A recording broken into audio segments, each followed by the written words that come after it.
لو نفسك في قرص طرية وتكون بطعم وريحة زمان والريحة تجيب آخر الشارع ويكون طعمها بيدوب دوبان في البق كده وهشة جدا عاملة زي القطن، ويكون طعمها فلاحي كده زي اللي احنا كنا بناكله زمان وما بقيناش نلاقيه دلوقتي، يبقى لازم تتفرجي على الفيديو بمقادير سهلة وبسيطة موجودة في كل بيت ومظبوطة 100%. هتعمليها وهتطلع معاكي أحلى وأرخص مليون مرة من اللي بنشتريها جاهزة. لو انتي أول مرة تشوفيني، انا ياسمين سعيد من مطبخ ياسمينة. اول حاجة عندي كيلو من الدقيق، انت عايزة تضعفي الكمية ضعفيها. هنضيف عليهم معلقتين كبار من الخميرة، ومش كتير يا جماعة الخميرة، جربوها وهتطلع مظبوطة جدا. عليها 4 معالق كبيرة من السكر، يبقى كيلو من الدقيق عليه معلقتين كبار من الخميرة الفورية، وعليهم 4 معالق كبار من السكر، سكر عادي مش سكر بودرة ولا حاجة، وذرة ملح، الرشة البسيطة بتاعت الملح اللي احنا بنحطها في المعجنات. هنقلب المكونات بس كده لحد ما تندمج مع بعض، وبعد كده هننزل عليهم بكوباية من السمنة السايحة.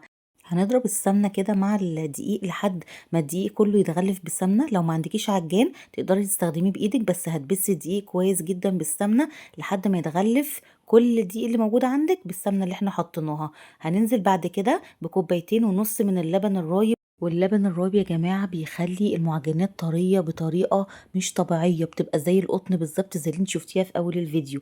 هتعجني كويس كده لحد ما العجينة تبقى طرية معاكي جدا. ما عندكيش عجان، تاني مرة استخدمي ايدك مفيش اي مشكلة، وعجيني لحد ما العجينة تبقى طرية قدامك بالطراوة اللي انت شايفاها دي، وتكون ليها عرق كده وبتمط زي اللي انت شايفاها قدامك بالظبط. هنبدأ دلوقتي نشكلها من غير ما نسيبها تخمر، يعني مش هستنى ما العجينة تخمر وبعدين هبدأ أشكلها. أنا هشكلها الأول وبعد كده هسيبها تخمر. طبعا الجو اللي احنا فيه الجو حر شوية، فهتخمر معاكي مش هتكمل معاكي نص ساعة. هبدأ أشكلها زي ما انت شايفاها كده. المقاس اللي يعجبك شكليه، عايزاها كبيرة عايزاها صغيرة براحتك خالص. انا بحب الشكل بتاع القرص يكون اغرزه بالشوكة زي ما انت شايفاه بالمنظر ده، عشان ما تقبش قوي وتبقى منفوخة من فوق كده، وفي نفس الوقت هتديها شكل زي بتاع الافران. هسيبها لحد ما تخمر بالمنظر ده، وهجهز بقى حاجة هدهنها من على الوش. جبت الوش بتاع اللبن اللي هو القشطة، وهبدأ دلوقتي بالفرشة اقلبه كده لحد ما يبقى سايل شوية معايا عشان اعرف ادهنه على وش القرص. القرص بعد ما خمرت طبعا واضحة جدا قدامكم ان هي خمرت وخدت حقها في الخمران. دلوقتي هدهن وشها بقى بالقشطة. ما عندكيش قشطة ممكن تدهني وشها لبن، ما عندكيش لبن ما تدهنيهاش خالص ودخلها الفرن مفيش اي مشكلة.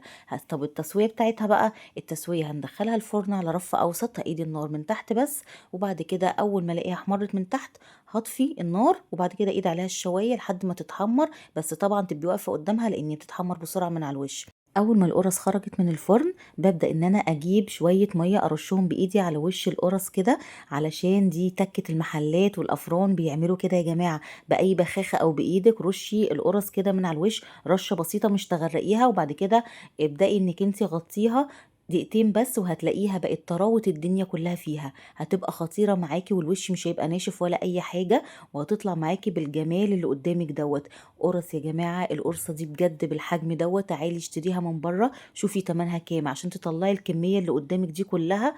وعملناها في البيت وطلعت لنا كمية محترمة جدا بنظافة وريحة وطعم، وبتبقي مبسوطة جدا. ريحة المعجنات في البيت أصلا بتدي طاقة إيجابية فظيعة يا جماعة. شوفوا هشة ازاي خطيرة. انت هتشتريها من بره أحلى من كده؟ اعمليها في البيت وما تشتريهاش، ده الشعار بتاعنا ما تنسوهوش. اعملي القرص الطرية الفلاحي بتاعتنا في البيت، خطيرة بجد. لو جربتيها هتبقي مبسوطة جدا وفرحانة بنفسك قوي ان انت عرفتي تعملي حاجة زي كده. لو عجبك الفيديو دوسي لايك وفعلي زر الجرس عشان يوصلك كل فيديوهاتنا، واوعي تنسي تسيبي كومنت حلو زي كده بالظبط.